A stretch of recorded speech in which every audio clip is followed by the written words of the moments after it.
Hi. Today, I am joined by Tomer David, who is a highly experienced Amazon seller. He started back in 2017, similar to me, and has sold one of his brands for over $2 million. He's currently working on another brand and is trying to approach 8 figures. And he's documenting his experience on YouTube and showing these highly entertaining, educational tidbits of information, which I highly recommend you follow him. So, Tomer, thank you for joining us. Thank you, Ryan, for having me. Absolutely. A lot of the people I talk to have kind of more traditional career paths. They start in the industry and then they start selling on the side. So it looks like you have a lot more entrepreneurial experience in terms of starting pretty early. Can you tell me a little bit about your background and how you got to where you are today? Before I did Amazon, I was also in the e-commerce space. We're selling jewelry, diamonds. We had our own manufacturer, me and my brother. It was a family business. He's still doing it. And this gave me a lot of, I think, confidence dealing with e-commerce to jump into Amazon. And a lot of things I think came to me naturally because of that background. But that's what I did before. We're having our own website, our own store. It, to be honest, I think it's much more complicated than doing Amazon because you had to really have everything dialed in, and the conversion is much lower than Amazon. So it's harder to sell someone on your own website rather than Amazon, where they're already there. Trust the system, they trust the Amazon brand. It gave me a lot of good experience that I took to this day. So that's what I did before, like 10 years before jumping into Amazon. And I started this at the side Amazon, and only when it grew to a point that I can leave my other main job, I left it and focused on Amazon full time. And we're going to get back to Amazon, obviously, but other sales channels, I think that's always a fascinating discussion. For a while, it seemed like that was all the rage, getting on Walmart, getting on Etsy, getting on eBay. And I know we tried that with our brand. I pushed social media hard. I tried to grow the company, but I really struggled with getting sales on our Shopify website. And it seems like the industry had kind of given up a little bit too much on building your own brand. Is that something you've done, or what if for you all in on Amazon? You're right. So I think that you're right. It's a completely different skills that you need in order to be successful on your own store, your own website, Shopify or other platforms. Shopify is the leader and the easiest to deal with. But I think there is a lot of opportunity there as well, because I know a lot of stores that are doing amazing on Shopify, amazing. It's just not the same. It's not a copy paste. A product that works on Amazon, not necessarily going to work on Shopify. Why? Because the margins and it's a different business model. You need a much higher room or margins in Shopify because the conversion is lower. It means that, let's say, for every 10 people that come, maybe one will buy, compared to Amazon, to the same thing will buy 5. So you have to look at it different. It doesn't mean that it doesn't work. You just need to look at it different. I will talk about my plans for outside Amazon because I think it's very important to diverse. You can't just be dependent on Amazon. If your income and growth just depend on one income channel, it's risky and scary. I'm with you that it sounds sexy. I've always been diversify, spread my eggs, but it's the market for sellers with our skill set. You plug a product on Amazon, the buyers are ready to buy. We are just wrapping up the end of Q4, and you were telling me right before that you had a cool surge of sales on December 26th. Can you tell me a little bit about how this Q4 has treated you in terms of compared to other years and kind of what you're seeing? Yeah, so every year for us, Q4 obviously it's bigger than the normal months of the year. But just after Christmas, we see a big surge in sales, and that's happened every year. It's not something new. Yes, it's like an organization product that we do, and I don't know the exact reason, but I think a lot of people getting gifts that are used with our organizations, and after Christmas they realize that they need something to organize it. I think that's the main reason. Also, it's beginning of Q1, people starting to organize and new year resolutions. A lot of people getting gift cards. So yeah, that's for us. It's actually jump real big, like, and then it lasts until February. That's their peak season, I would say. So yeah, it's now very busy days for us, and it's actually not that busy, but we're more hands on with PPC and budgets and making sure that we are maximizing those high, sales days. Interesting. With Black Friday and Cyber Monday, I'm curious, have you done any promotions or coupons? I know for us, years back, I would go heavy on them and it'd get a big spike of sales, but the profit was very low. And last year, with just all these new fees coming in, we've actually kind of reduced our substantial coupons and kind of discounts, and still are seeing reasonable increases on Black Friday, Cyber Monday, but kind of not what some of the others are reporting, but still having higher profits. So kind of what is your strategy for those days? You mentioned the fees, but I think the biggest change was that they added so many more days of sales. They had the early Prime Day, there's summer, they had the fall Prime Day. They had so many deals. The Black Friday, it was a whole week. I think it took from that. People are not stupid. And I think the customers realized that there are so many days of sales and it's all the same price. And then people just got used to it. For us, and I see it from other big sellers, the Black Friday, the Prime Day deals was good days for sales, but the Black Friday wasn't that or strong like before because it spread over a week. People didn't have this sense of urgency. They didn't really feel that it's something special like before, I feel. And it was just wasn't great. And I hear that from a lot of other big sellers too. So that's the info that I can share. It's only the first year that they did it. So it's kind of new. I can't really tell if it's going to be like that next year. Let's see. But it wasn't really promising for sellers and it didn't really deliver, to be honest. So this should, usually we see traditional, they had the Black Friday after Thanksgiving, it was crazy. Then you had a few days again, Cyber Monday. It was the case, but they started this a week ago. So it didn't really, in the beginning of the days, we didn't really feel it. So yeah, I'm really curious to see what they're going to do next year. They're going to do it the same or they're going to stop with this. Let's see. I almost want to do like a little analysis in terms of my own brand that I saw very similar in terms of elevated sales, but no massive peak on these 2 days. But I wonder if the total amount was similar or a little more, a little less. So that's kind of interesting. Sure, at least with me. So as we get going into Q1 2025 mid-year, you mentioned kind of this is a peak season for one of your products. But I'm curious, as a new year comes, how do you think about planning the new year? Do you have some sort of a business plan? Do you plan your launches? What are you thinking for the next couple months and year? So usually I sit with my business partner at the beginning of the year. We try to give few days. We just go outside. We have lunch, dinners. We sit. We just try to brainstorm and just spit everything that we have in our mind and then come up with a plan for the year. And obviously the plans that we have, we change them also during the year. Things that we think that are going to work might not work and we have to change direction. That's exactly what happened to us that in 24. We had the plan to launch a lot of products. Most of them failed, to be honest. We realized that for us, it's going to be much easier. So we're successful launches and they're doing well. But for us to have a more predictable growth and scale fast, we're in 25, we're probably going to focus more on just buying ready brands, ready businesses, and just scale them with our skills and our knowledge. It's going to be much faster for us to grow than launching new products. That's our plan for 25. Probably zero launches. Yeah. That maybe just variations or just other colors or maybe related products to what we do already with small tweaks. But the main focus would be to buy businesses. And we're very excited. We did it actually at the end of this year, 24. We bought a brand, one of our competitors in the same category. And it was a really good purchase. And we are looking forward to prove ourselves that this model is better than launching new products, becoming like a little small aggregator. Oh, that's a fascinating model. I'd love to get into that more in a minute.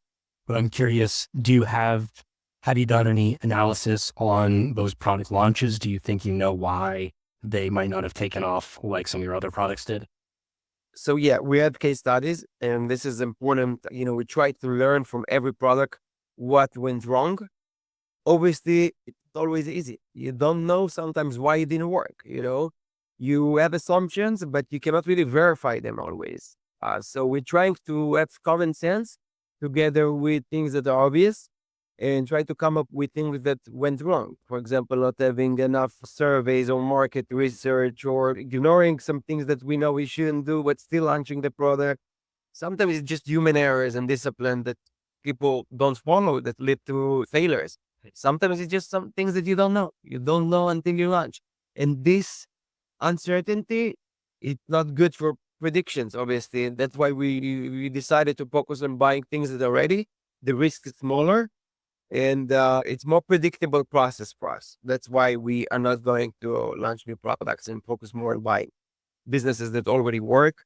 Obviously, it's not for everyone. You need to be established and you need to have the money. But for at this point, or cycle of selling, that makes most sense for us.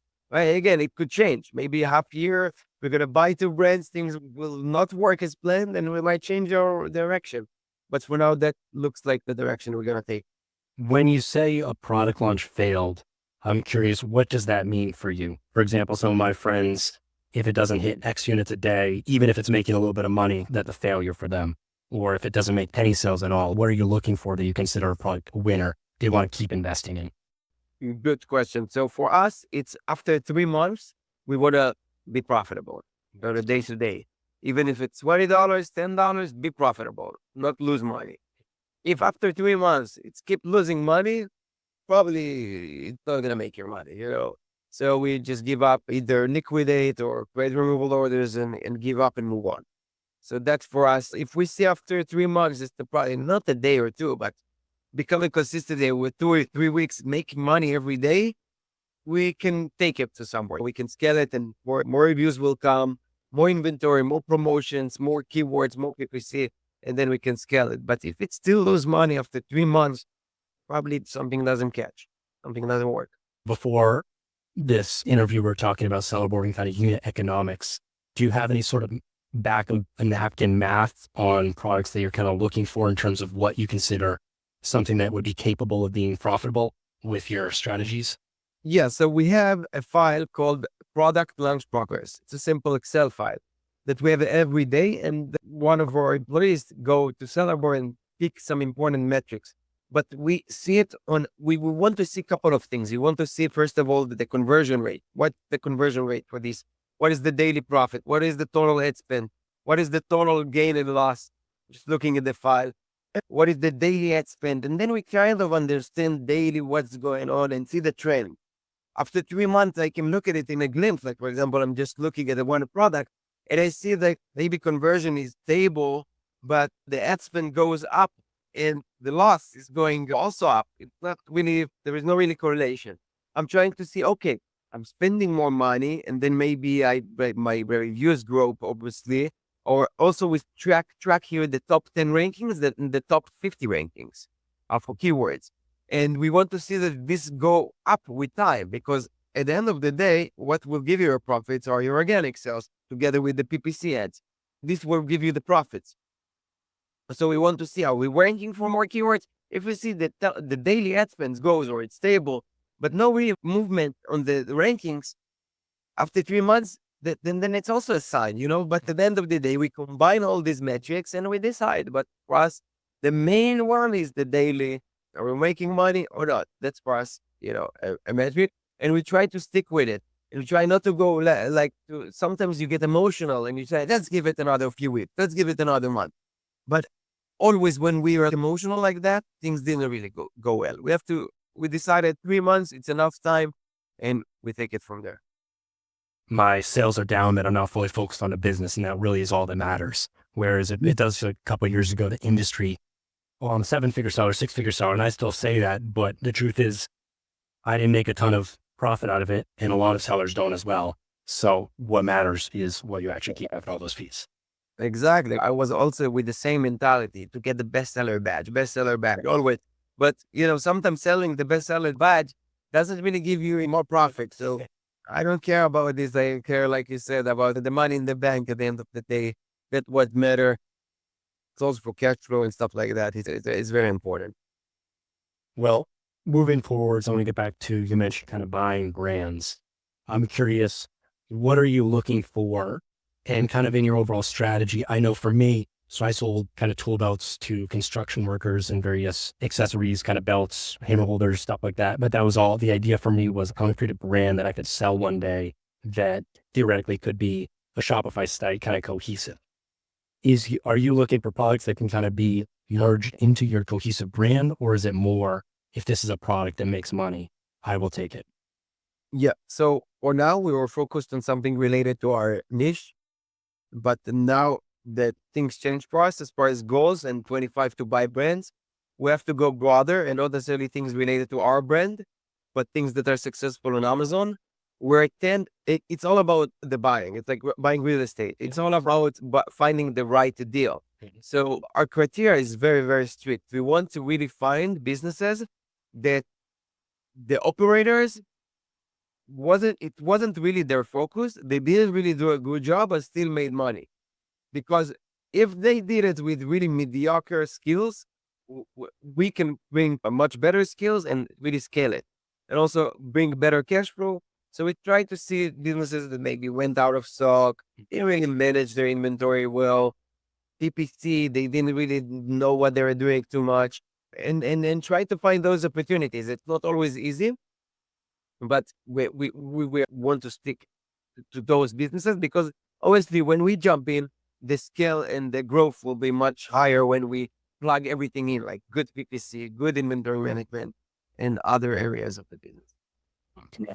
You seem like someone that really likes your finances and forecasts. I'm curious, what does the payback period kind of look like for you in terms of buying these brands? What makes the deal worth it in terms of getting your money back after a certain number of years or months of growing it? To me, with this business that we bought, it's gonna be probably like 6 to 8 months to return the money. But for us, it's like we want to stay around the 1 year, even though the dealer might say it's 3x, but it's not the real number. Why?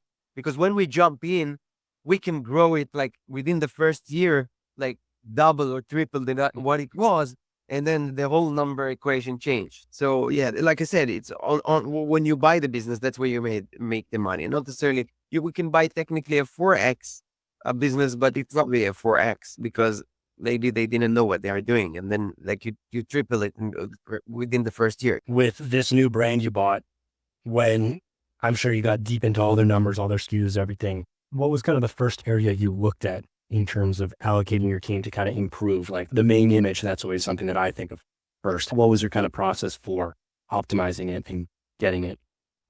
For me, it's mainly the PPC. I'm a PPC guy. So for me, I just like very easily, quickly, just look at the PPC.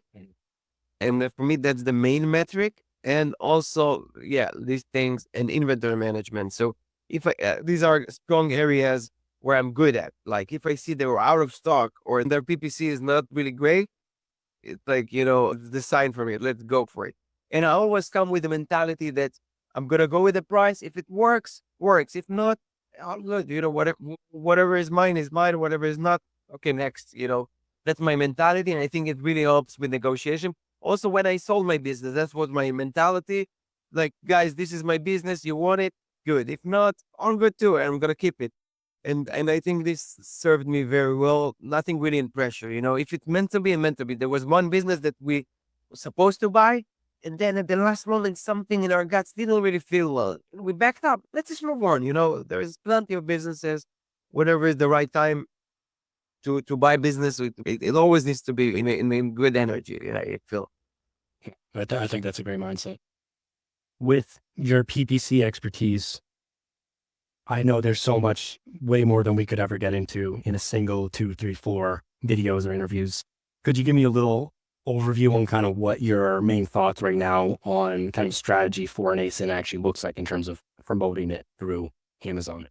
Yeah. So for me, it's really the main metric I'm looking at is the conversion rate. If I have a good conversion, even if the ACOS is very high for a specific term or product or keyword, whatever you're bidding on, I'm less concerned. Why? Because with a good conversion, Amazon will reward you on the organic side of things. So things changed. Maybe before I was really focused on ACOS. Now I know that in order to drive this profitability, I need to focus on high converting terms, the targets, whatever you're bidding on, and things will follow. So, and my strategy is very aggressive. If I have a good converting team, I'm giving it whatever budget they can spend. Obviously, if it's too much ACOS and I'm losing money and I don't see a correlation that helps my organic, I pause it, of course, but that's my kind of thinking and very aggressive and very focused on ACOS and account, not ACOS, account level and profitability. let's focus now on ACOS and checking every term and every spend. I'm more concerned of profitability over time. And it's not always easy because you need to really think and see how it can actually, whatever you do, impacting your organic. So you need to have strong tools to measure your organic rankings and how it's actually influence your profits. You need to do this on a daily basis and weekly and measure things, not just have a feel or, oh, this is what I do and that's what works. You have to really experiment and see, okay, I'm spending more. At the end of the day, I'm making more money. That should be your thing. And it's simple, it's not a rocket science. You just need to be hands-on. Being hands-on, making sure that you're on top of your account every day, you update your bids, you check things, you negate terms, and things will follow. It's not really a rocket science. How much of that are you doing yourself versus relying on automation? So I like to use automations, but not too much. I'm a person that like to be in control and knowing what's going on at every given moment. And sometimes with the automations, it's not that easy, but you need to leverage automations in order to be, competitive, and things that are repetitive, obviously, that can a machine do them. But I always think, okay, what's the amount of time that I'm spending? Like 10, 15, 20 minutes a day. Is it worth to give it to automation and maybe not be hands-on? To me, it's worth it. The time that I invest and keeping me, involved, it's worth money to our business. So I think automations are important, but there's still not, majority of our thing being automated. All right, Tomer. Well, that was highly entertaining and educational. I really appreciate you giving us this time today.